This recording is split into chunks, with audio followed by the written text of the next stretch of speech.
بسم اللہ الرحمن الرحیم۔ امام بخاری ریسرچ اکیڈمی سے شائع ہونے والے ہفتہ روزہ میگزین الجمعہ 22 محرم الحرام کے مضامین کی ریکارڈنگ پیش خدمت ہے۔ الحمدللہ رب العالمین وبہ نستعین، اما بعد۔ ذکر انبیاء حضرت موسیٰ علیہ السلام۔ بنی اسرائیل میں جتنے پیغمبر گزرے ان میں حضرت موسیٰ علیہ السلام سب سے جلیل القدر پیغمبر تھے۔ ان کا لقب کلیم اللہ ہے، اس کا مطلب ہے کہ اللہ پاک نے ان سے کلام فرمایا۔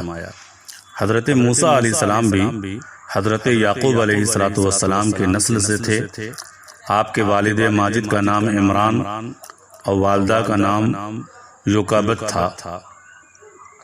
قرآن پاک میں حضرت موسیٰ علیہ السلام کا ذکر بڑی تفصیل سے آیا ہے، بلکہ تمام رسولوں میں سب سے زیادہ آپ ہی کا ذکر ہے۔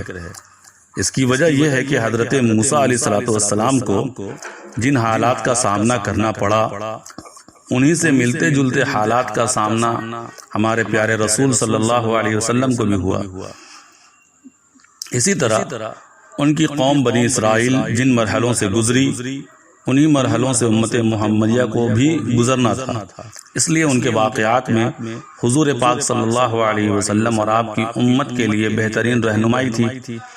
اللہ پاک نے بنی اسرائیل کی تاریخ کو بڑی تفصیل سے قرآن پاک میں ذکر کیا ہے۔ اس میں بتایا گیا ہے کہ اللہ تعالیٰ نے کس طرح انہیں حضرت موسیٰ علیہ السلام کے ذریعے غلامی سے نجات دی، پھر کس طرح انہیں ان کا ملک جو انہیں مجبوری میں چھوڑنا پڑا تھا واپس دلایا، اور لگاتار کتنے نبی و رسول ان کے درمیان بھیجے، پھر کس طرح انہیں حکومت و سلطنت سے نوازا، مگر اس کے بعد انہوں نے نافرمانی کی روش اپنائی اور وہ دنیا میں مست ہو کر خدا کو بھول بیٹھے، تو اللہ پاک نے ان سے یہ نعمت چھین لی۔ یہ تاریخ سنا کر امت مسلمہ کو تنبیہ کی گئی ہے کہ تم ان کی روش سے بچ کر چلنا اور کبھی ہمارے حکم سے منہ نہ پھیرنا۔ یہ کچھ ضروری باتیں تھیں۔ حضرت موسیٰ علیہ السلام کا ذکر آئندہ شمارے میں ہم تفصیل سے پیش کرتے رہیں گے انشاءاللہ تعالی۔ اخلاقیات، بڑے بوڑھوں کی عزت کیجیے۔ اسلام نے بوڑھوں کے حقوق کا خیال رکھنے پر بڑا زور دیا ہے، کیونکہ بڑھاپے میں انسان کا جسم اور اس کی عقل بلکہ اس کی تمام صلاحیتیں کمزور ہونے لگتی ہیں، جن کی وجہ سے کئی طرح کی بیماریاں پیدا ہو جاتی ہیں۔ ایسے موقع پر اسے قدم قدم پر سہارے کی ضرورت پڑتی ہے۔ چنانچہ اولاد کو اس بات کی خصوصی تعلیم دی گئی ہے کہ والدین اگر بوڑھے ہو جائیں تو ان کا خیال رکھا جائے۔ اللہ پاک فرماتے ہیں اگر والدین میں سے کوئی ایک یا دونوں تمہاری زندگی میں بڑھاپے کو پہنچ جائیں تو انہیں اف تک نہ کہو اور نہ انہیں جھڑکو، بلکہ ان سے عزت کے ساتھ بات کرو، ان کے ساتھ محبت کا برتاؤ کرو اور ان کے سامنے چھوٹے بنے رہو، اور یہ دعا کرو کہ یا رب، جس طرح انہوں نے میرے بچپن میں مجھے پالا ہے، آپ بھی ان کے ساتھ رحمت کا معاملہ کیجئے، رب ارحمہما کما ربیانی صغیرا۔ بنی اسرائیل آیت نمبر 23 اور 24۔ ایک حدیث میں اللہ کے رسول صلی اللہ علیہ وسلم نے 3 بار فرمایا وہ شخص برباد ہو۔ صحابہ کرام رضوان اللہ علیہم اجمعین نے عرض کیا کون یا رسول اللہ صلی اللہ علیہ وسلم؟ آپ نے فرمایا وہ شخص جس نے اپنے والدین میں سے کسی ایک کو یا دونوں کو بڑھاپے کی عمر میں پایا، پھر وہ ان کی خدمت کر کے جنت میں داخل نہ ہو سکا۔ مسلم شریف 2551۔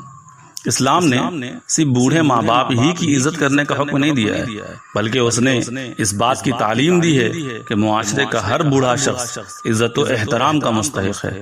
اللہ کے رسول صلی اللہ علیہ وسلم نے فرمایا جو ہمارے بڑے بوڑھے کی عزت نہ کرے وہ ہم میں سے نہیں۔ مسند احمد 6791۔ انسان اگر کسی بوڑھے کی عزت کرتا ہے تو اللہ پاک دنیا ہی میں اس کا بدلہ دے دیتے ہیں۔